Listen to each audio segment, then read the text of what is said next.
सदन में आवाज रोक सकते हैं, सड़क पे आवाज नहीं रोक सकते आप। कोई पत्रकार अगर कोई स्टोरी कर दे तो उसके ऊपर 1 मिनट में FIR हो जाती है।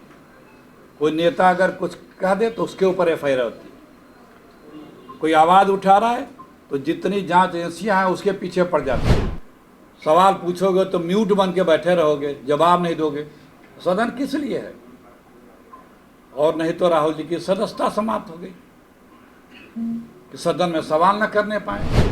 एक उनका मित्र संविधान से बड़ा हो गया इस देश में, देश से बड़ा हो गया है। इस दिन एक रिपोर्ट आई थी हिंडनबर्ग की, उस दिन बीजेपी के लोग, अडानी साहब और तमाम और साहब लोग ये बयान दे रहे थे कि ये देश पे हमला है। अरे एक चोर ने चोरी किया, उसकी चोरी पकड़ी गई, और आपका उद्देश्य होगा भाई भाजपाइयों इस सरकार के नीतियों के विरुद्ध हो जा रहा है और सवाल कर दे रहा है या विपक्ष में खड़ा हो जा रहा है, तो उसकी बात सुनने के बजाय उसे तुरंत, आप देखें पिछले कई वर्षों का, तुरंत उसे कहा जाता है कि ये पाकिस्तानी है, ये खालिस्तानी है, ये चीनी है, ये नक्सल है, तमाम ये गद्दार है, ये राष्ट्र विरोधी है। इस देश में लोकतांत्रिक मूल्यों पे प्रहार हो रहा है, लोकतंत्र का गला घोंटा जा रहा है, और कांग्रेस पार्टी नहीं समूचा विपक्ष, समूचा देश इस बात को कह भी रहा है और वो दिख भी रहा है। जब से आदरणीय मोदी जी दिल्ली की सत्ता में आए हैं, वो लोकतंत्र को रोजाना किसी न किसी प्रकार से क्षति पहुंचा रहे हैं, क्योंकि लोकतंत्र संवाद से मजबूत होता है, प्रश्नों से मजबूत होता है, विचारों से आदान प्रदान से मजबूत होता है, और यही लोकतंत्र है। एक पक्ष एक विपक्ष। तो अगर आप प्रश्न कर दे रहे हैं सरकार से, सत्ता से, तो वो सरकार को गंवारा नहीं हो रहा है। और जो भी प्रश्न कर रहा है, चाहे वो कांग्रेस पार्टी हो, चाहे कोई और पॉलिटिकल पार्टी हो, चाहे मीडिया के लोग हों, चाहे सामाजिक संगठनों से जुड़े हुए लोग हों, चाहे नौजवान हो या किसान हो, जो भी प्रश्न कर दे रहा है, इस सरकार से असहमति व्यक्त कर दे रहा है, इस सरकार से असंबद्ध हो जा रहा है, इस सरकार के नीतियों के विरुद्ध हो जा रहा है और सवाल कर दे रहा है या विपक्ष में खड़ा हो जा रहा है, तो उसकी बात सुनने के बजाय उसे तुरंत, आप देखें पिछले कई वर्षों का, तुरंत उसे कहा जाता है कि ये पाकिस्तानी है, ये खालिस्तानी है, ये चीनी है, ये नक्सल है, तमाम ये गद्दार है, ये राष्ट्र विरोधी है। चाहे नौजवानों की बात हो, चाहे दिल्ली में किसानों ने जितने दिनों तक धरना दिए थे, देखिए कई कई मिनिस्टरों ने उन किसानों को क्या क्या कह के नहीं नवाजा। तो ये लोकतंत्र में जो असहमत है, उससे आप इस तरह के आरोप लगा करके लोकतंत्र की मूल जड़ को कमजोर कर रहे हैं। और अब तो आदरणीय मोदी जी और उनकी सरकार ने तो अति कर दी है, इंतहा कर दी है। जब ये सरकार बनी थी दिल्ली में मोदी साहब की, आप सब लोगों को स्मरण होगा, कुछ ही दिनों बाद आदरणीय अडवाणी जी ने कहा था कि तो इमरजेंसी से भी बदतर स्थिति होगी, कुछ इसी टाइप का बयान था उनका। आप लोकतंत्र को तो कुचल ही रहे हैं, भ्रष्टाचार को, इस देश की संपदा को लूट रहे हैं और लूटने वाले को संरक्षण दे रहे हैं। बड़े स्पेसिफिक तरीके से हिंदुस्तान में तमाम लोगों ने, देश के बाहर तमाम लोगों ने विद प्रूफ, जो सरकारी एविडेंस के डॉक्यूमेंट होते हैं उसके साक्ष्यों के साथ, और राहुल जी ने सदन के बाहर और सदन के अंदर एकदम स्पष्ट प्रश्न उठाए, सवाल किए, भारी भ्रष्टाचार और भारी अनियमितता को लेकर के कि किस तरह से केंद्र की सरकार अपने एक मित्र के लिए सारे नियमों कानूनों को परिवर्तित करके उसे धता बता करके देश की संपदा धन संपत्ति उसको उसके हवाले कर रही है, नियमों को बदल दे रही है।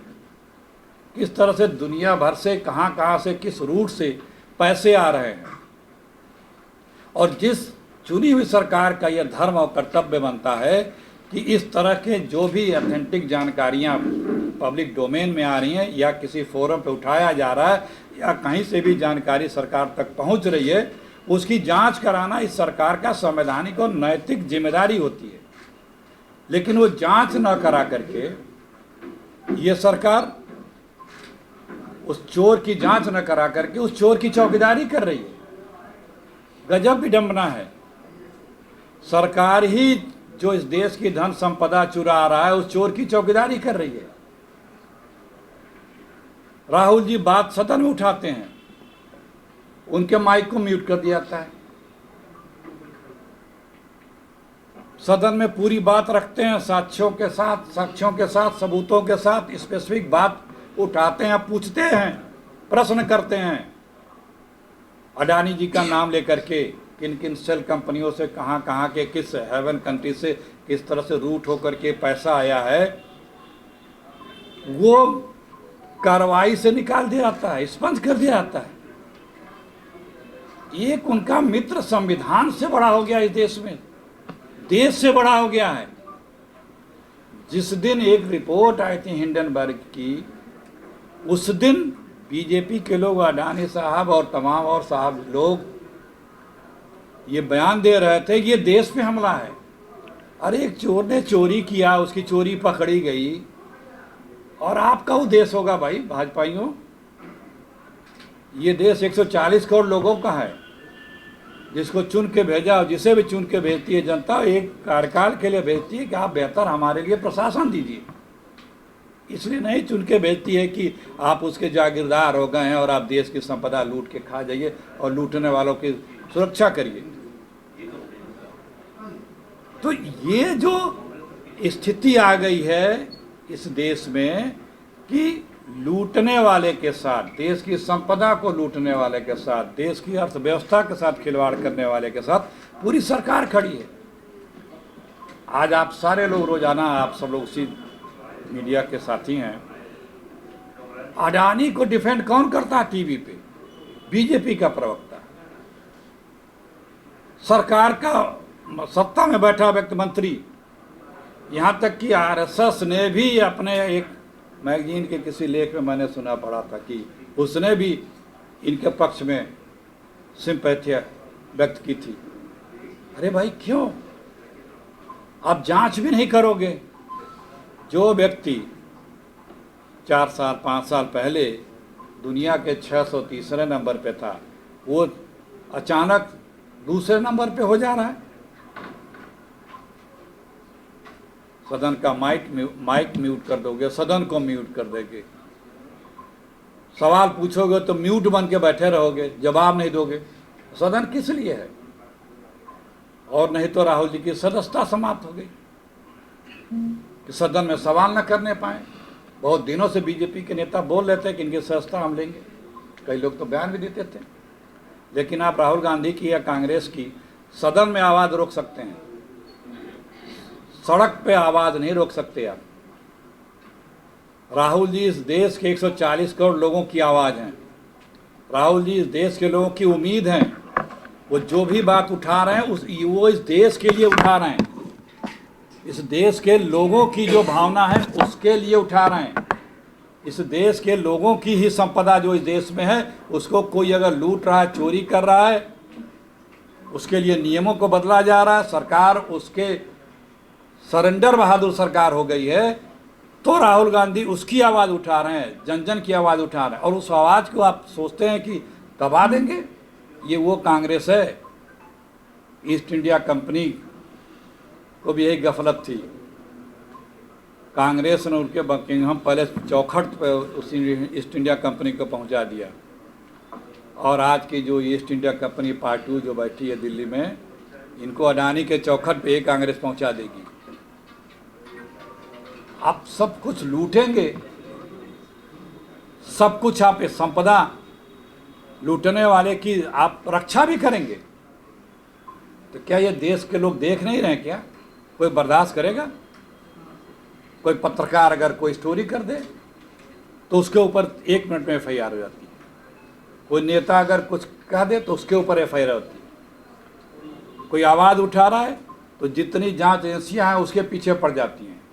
कोई सामाजिक कार्यकर्ता कोई अगर देश हित की बात उठा रहा है तो उसको किस तरह से दबाया जाता है।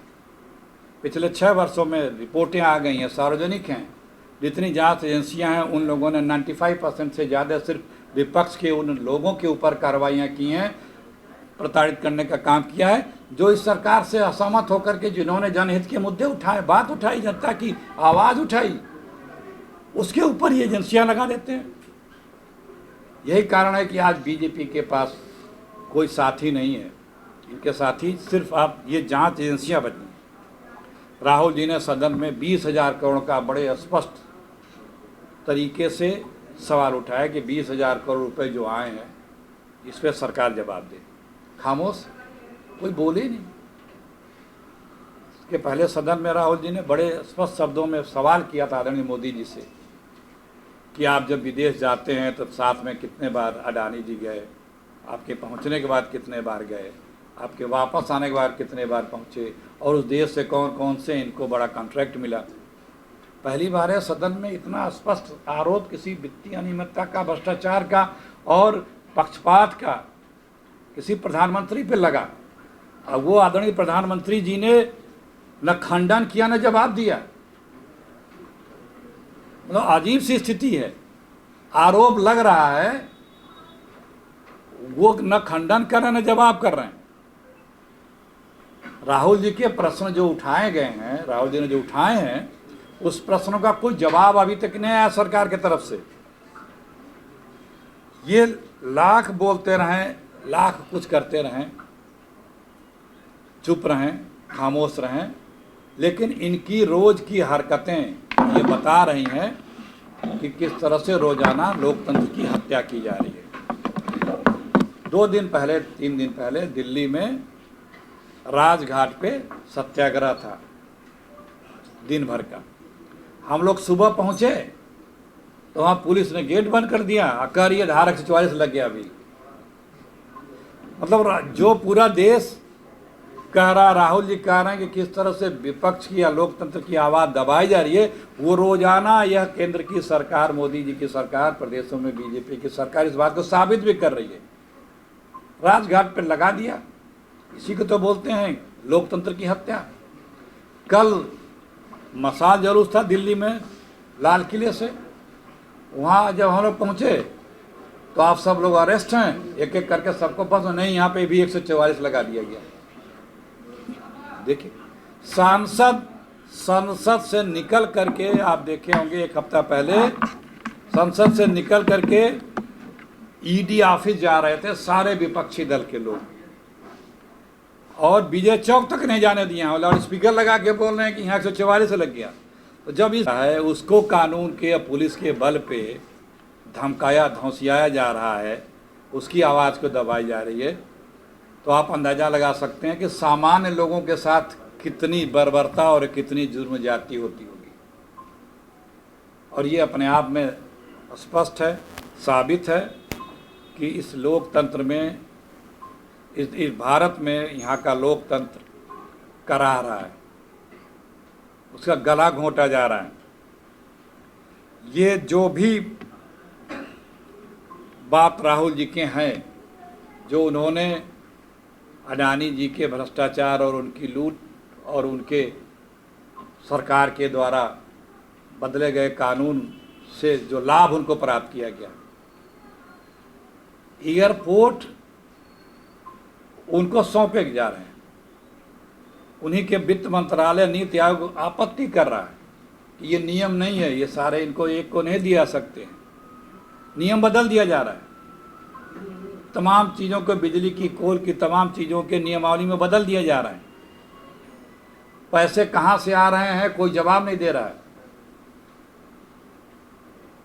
इस सारी बातों को लेकर के जनता में आक्रोश भी है, और अब देखिए, राहुल जी Z+ कैटेगरी है। उनके पिताजी और उनके दादी जी की हत्या हो चुकी है इस देश में। उनके ऊपर जान माल का कितना खतरा है। मिनट भर में सदस्यता ले लेते हैं आप, और घंटे भर में आप मकान खाली के नोटिस पकड़ा देते हैं। आप देखिए वैमनस्य किस स्तर पे है। राजनीति में ये सब, वो भी सत्ता में बैठे लोगों के लिए ये सब अच्छे नहीं हैं। कितने लोग ऐसे हैं जो अभी MP नहीं हैं लेकिन सरकार के कृपा पात्र हैं, उनके पास सरकारी बंगले हैं। राहुल जी ने तुरंत चिट्ठी लिख करके संसदीय सचिवालय को कहा कि हम आपका स्वागत करेंगे, नियमों का पालन करते हुए विदिन तय सीमा में हम खाली कर देंगे। लेकिन एक मानवता भी होती है। हम कांग्रेस पार्टी अपनी आवाज़ कभी नहीं उठाती है। कांग्रेस पार्टी देश की आवाज़ उठाती है, देश के हित की बात करती है, और देश के हित की बात करने वाले को आप दबाने का जो प्रयास कर रहे हैं, दबा नहीं पाएंगे। मैंने आपसे कहा है, बीजेपी वाले सुन लें, राहुल गांधी जी ने बार बार कहा है, ये कांग्रेस है, ये देश के लिए लड़ी है, मरी है, कुर्बानियाँ दी हैं। देश ने इस कांग्रेस का साथ दिया है। ये देश कांग्रेस में विश्वास करती है। कोई सत्ता में आता जाता हो, लेकिन जो विश्वसनीयता कांग्रेस की है वो किसी भी भाजपाई दल के किसी भी नेता, किसी भाजपा के किसी भी संगठन में वो विश्वसनीयता नहीं है। हम लोग पूरे देश में इस तरह के जुर्म, जाति, लूट, भ्रष्टाचार और एक मित्र के द्वारा इस देश की संपदा को जो लूटा खाया जा रहा है, और चोर की जो चौकीदारी की जा रही है सरकार के द्वारा, उसके डिटेल्स बताने के लिए यहाँ आए हैं। ये राहुल जी ने जिन लोगों को चोर कहा, इसमें कितने लोगों का कन्विक्शन हुआ? कन्विक्टेड लोगों को ही तो चोर कहा जा सकता है। आप फरार हैं, फरार हैं। जाति विशेष पर देखिए, नहीं, कभी नहीं के बारे में कहा, जिसको लेके उद्धव ठाकरे आप लोगों के खिलाफ। देखिए, कांग्रेस पार्टी कभी किसी का जी कांग्रेस पार्टी कभी किसी का उपहास या अपमान की बात नहीं करती। ये वही बीजेपी है जो आज अनर्गल बात कर रही है। ये कहती है कि हम आरक्षण हटाएं, ख़त्म करेंगे। इसकी विचारधारा है ना, दलितों और पिछड़ों को मिलने वाला आरक्षण ख़त्म किया जाए, हटाने की बात करती है ना। नौकरियों में खाली पड़ी है सरकार में, वो भर्ती सिर्फ इसलिए नहीं कर रहे हैं कि रिजर्वेशन में इनको जॉब मिलेगा। कांग्रेस पार्टी किसी को बेइज्जत करने के लिए कभी बात ही नहीं करती, वो भी राहुल जी कभी नहीं। वो तो हमारे राहुल जी के प्रश्नों का जवाब दे दो भाई, जो राष्ट्र हित में है। ये लोग तो उसको जवाब देने के बजाय घुमा रहे हैं इधर उधर। हमें जवाब चाहिए। आप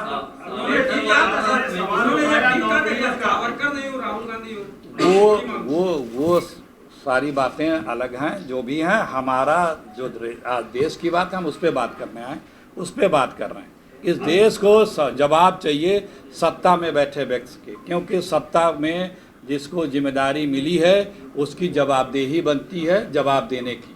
हम देश के जो मुद्दे हैं, देश की जो बात है, उसका प्रश्न खड़ा कर रहे हैं, तथ्यों के साथ, सबूतों के साथ कर रहे हैं। आप उसका जवाब क्यों नहीं दे रहे हैं?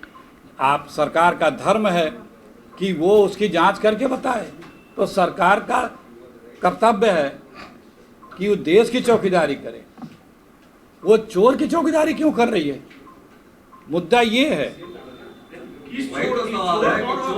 अडानी जी, अडानी, अरे भाई आरोप लग रहे हैं ना, आरोप लग रहे हैं ना भाई। सदन में, अरे भाई तब तो सजा हो जाती है। कहने के लिए उनके ऊपर आरोप लग रहे हैं ना। ये तो एक शब्दावली है, कहा जाता है। हम जेपीसी की मांग कर रहे हैं, आप नहीं सुन रहे हैं। हम आप देखिए, आप याद करें कि जब सुप्रीम कोर्ट में ये मामला गया था तो सरकार ने एक बंद लिफाफा दिया था ना कि इसी की घोटाले की जांच, अडानी के घोटाले की जांच के लिए। तो सुप्रीम कोर्ट ने कहा जी नहीं, सुप्रीम कोर्ट ने कहा हम बंद लिफाफा नहीं लेंगे। सरकार ने कहा कि नहीं ऐसा कुछ नहीं है। सुप्रीम कोर्ट ने कहा कि आप कह रहे हैं ऐसा कुछ नहीं हुआ है, लाखों करोड़ रुपए देश के लोगों को डूब गए, यही कहा ना। उसका तो उसने एक कमेटी बनाई। तो हमारा सवाल ये है अखिलेश जी कि जब सुप्रीम कोर्ट कमेटी बना के उसकी जांच कर रहा है तो अपने जेपीसी को लेकर के पूरे संसद को ठप किए हुए हैं। जी आप याद करें, आप सुन तो लीजिए भाई मेरे, आप याद करें कि जब पिछले हम लोग के रिजीम में 3-4 जेपीसी बनी थी, 2G पे भी बनी थी, वो शेयर वाले हवाला पे भी बनी थी, और उसकी भी जांच सुप्रीम कोर्ट में चल रही थी। लेकिन बीजेपी ने कहा कि इसकी जेपीसी भी बनाओ। हम लोगों ने जेपीसी तब बनाई भी थी। दूसरी बात, जो सुप्रीम कोर्ट जांच कर रहा है उसमें हम लोग का जो कहना है कि ये सरकार वो टेक्निकलिटी की जांच कर रहा है, फाइनेंस डिपार्टमेंट में क्या क्या कमी सरकार ने किस तरह से इनको लाभ पहुंचाया है और सरकार की क्या मिली भगत है इसमें, इसकी जांच जेपीसी ही कर सकती है। इसलिए हम जेपीसी की मांग कर रहे हैं। अच्छा अखिलेश जी, ये भाई एक एक करके लीजिए। TheFollowUp.in. Like, share, and subscribe. www.thefollowup.in